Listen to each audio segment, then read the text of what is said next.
I wish I could give Eastshade a higher score, but it has its objective problems that prevent me from doing so. It's almost as poorly optimized as Layers of Fear 2, and the textures are incredibly mushy from anything you'd consider a distance. I had multiple strange bugs, including the flat mesh texture of trees floating in front of the tree itself, the painting crop frame losing alignment with the screen, double fishing rod, and many stuck conversation windows. Keep in mind, I played Eastshade on version 1.19. On top of that, there was a quest I missed that would have made the painting mechanic in the game make more sense, but I didn't think the conversation prompt for it made sense, so I never chose it. I'll say it right now in case anyone's confused. It's the quest where you get the ability to paint commissions. I just didn't think it made sense to ask the art dealer if they take commissions after he explains that you can't give any commissions because the painter is swamped. I think it would have made more sense if it was like, I paint too, maybe I can help with commissions. I also have a problem with this statue that looks very much like a smile, but is actually supposed to represent half of an eye? The little notches on the end made me think of a cartoon smile, and I don't understand why it couldn't have just been a full eye shape. There's also 2 separate factions in Eastshade, and you of course get quests that benefit each group, but one group seems objectively more ethical than the other. I'm saying this now because you get a quest to benefit the religious zealots by poisoning the tea leaves of the other group, but the alternative choice is to bring the poison all the way to the leader and not just throw it away. I think just saying fuck you to the priest makes more sense in that case. Despite these minor flaws, I still have to give Eastshade an 8 out of 10. I consider it a must-play, and I'm gonna get the logo tattooed on me at some point. Eastshade was simply an enchanting experience that only got better as I progressed, and I already find myself missing the acquaintances I made on the island.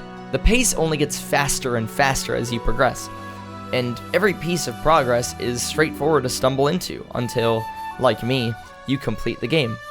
I did every single quest, and there's pretty much no way not to. Sure, some of them are fetch quests, but I ended up completing those automatically because I picked up nearly everything except the illegal thistles. The other quests are either just straightforward adventures, or finding a new piece of information that helps you solve problems. For example, I had to find out what food would bait a water fox. I had no idea, but then I found a book in a whole other location that answered my questions, and I did it. That may sound either dull or arbitrary, but Eastshade perfectly influences the player to explore and indulge in its world. Folk tales, interesting citizens, breathtaking environments, and a growing array of equipment to speed up your exploration. Getting the bike really made the game a breeze to get through, because when you start, you can pretty much only walk around from 5 to 7, and then it gets too cold outside and you have to sleep. Once I got the bike and the jacket, even looking for the hidden hot springs became a fun adventure for me, because I was just flying through the world. The music is like an off-brand version of the best tranquil moments of Skyrim's soundtrack, but like, in a good way. Like how Mr. Pibb is like off-brand Dr. Pepper, but it's unique and delicious enough to be worth getting on its own. Riding through the Tiffmore Bluffs with the violin track, my favorite track, almost had me in tears because the combination of the two was just emotionally overwhelming for me. Honestly, I think another one of the key motivating factors for me was the 4 paintings you want to make in memory of your mother's last wishes.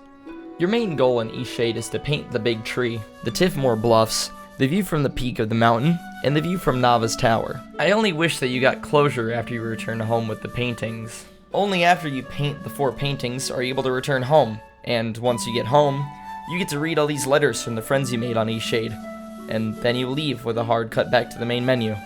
I wish it ended better than just leaving this room and going back to the main menu, but the journey is what matters in this game, not the destination. Another wish I have is for the captain of Annabelle, the ship that you arrived in that crashes. She just stays in Lindau bitching about her ship because she considered it to be her daughter. Throughout the game, you pick up a ton of wooden sticks and roots and fabric, and I was kind of hoping that the endgame quest would be to build the captain a new ship out of a ton of these materials. I can see how some people wouldn't like the last quest to be a huge fetch quest, but I didn't want to leave anyone in Eastshade still upset. I solved so many other problems, why can't I solve hers? Funny enough, I actually kind of expected more out of this game before I picked it up. Like a 40-hour story, a little more linear, and harder puzzles. But what it is now is probably better than what might have been.